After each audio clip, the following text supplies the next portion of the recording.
Hello YouTube. Today I want to discuss an attitude that I think is quite prevalent, especially on YouTube Fitness, but that you might have encountered in your own gym as well with all the people that you interact with. And that attitude is linked to people getting emotionally invested in certain lifts, where they attach their worth, they attach their experience, they attach their reputation to a certain standard. And when they eventually realized that that standard was not what they thought it was and that it was doing them a disservice, instead of being honest about it and moving on, they cope. They find a way to navigate around the issue so that they never have to admit they were wrong. And to me, that attitude is not only toxic, it reflects poorly on you and the person you are, but it's also going to be a hindrance for your progression as time goes by. Let me take an example that happened to me very recently. I've been doing cheat rows for a while now, and my strength has been going up on them. But something that I hadn't realized is that my form had been compromised. And I don't make videos about it because it's sort of an oxymoron to talk about form and cheat anything. But cheating is an art. You have to cheat a certain way. It should serve a purpose. And through a subscriber, someone who commented on one of my videos, I realized that I was performing my cheat rows in a way that wasn't serving me. And thanks to that person, I managed to reevaluate, and now I moved my form and I changed the way I do them to grow again. But my first reaction was a knee-jerk reaction, an ego-driven reaction. The first thing I did is I defended myself. I proved with some fallacious means that I was right. And I wasn't. It took me a few days to realize that I was dead wrong.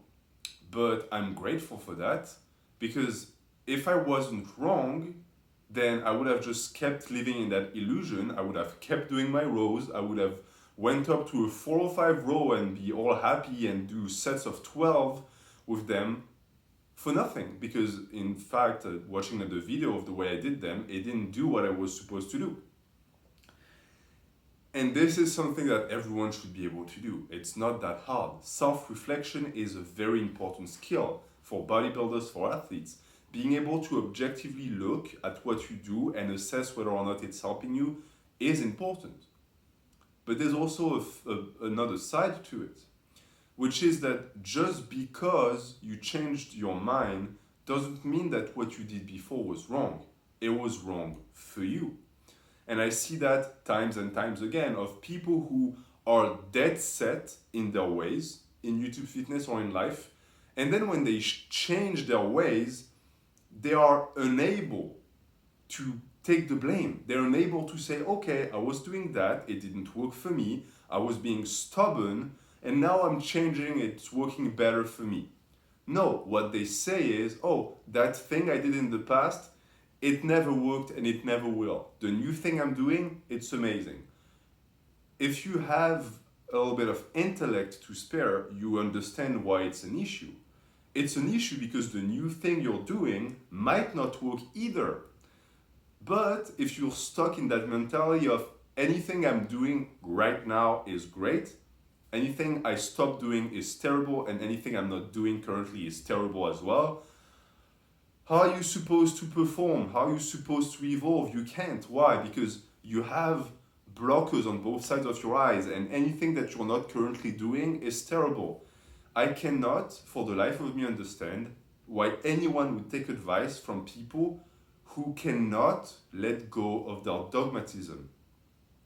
If someone has a track record of being extremely invested in certain types of training without being able to assess, realize, or accept the fact that other styles work as well, don't listen to them, because these are the people who are going to misguide you, and they're not only going to give you poor advice, they're not going to help you develop the type of mental and spirit you need to be good in any type of sports, because you need to be open, you need to have an open mind.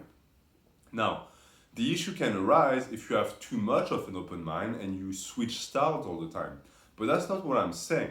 What I'm saying is you should be confident in the way you're training, but you should always keep an eye out. You should always be looking at the little details of your training and what you should be doing better. Example for me, I love high volume. That's what I do, that's what I grow from. Do I say that everyone should do high volume? No. I think some people respond better to intensity, but through my own bias, I think that a great way to approach hypertrophy is to always increase your tonnage, which also means you're going to have to increase your volume. But it can be done differently from individual to individual. Some people can recover from a ton of volume, they can have much longer sessions. Some people should have shorter sessions. That's what I mean by keeping an eye out and keeping an open mind. Things that work for me might not work for you, and vice versa, but there is always a gray area. You know that graph where you see the A and the B, and in between where the two areas touch, that's the C. The C is what you can get from this channel. The C is things that I'm going to throw out there that might apply to you.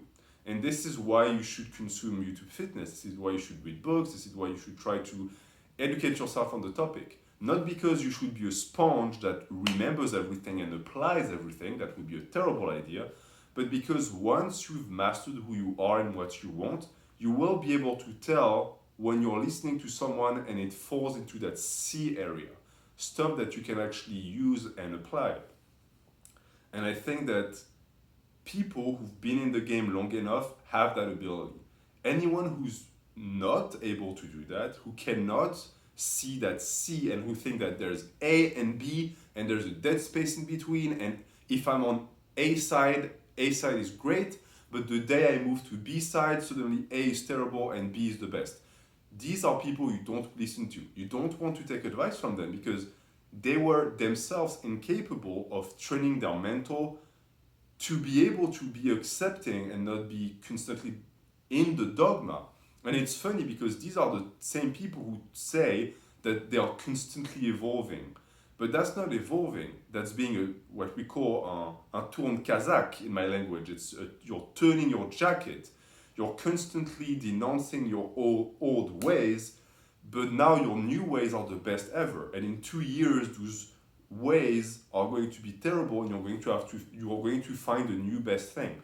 This is not being honest. This is not changing your mind, because changing your mind involves being able to look back and say good things about the thing you just abandoned. And this is something I want to strive to do on this channel.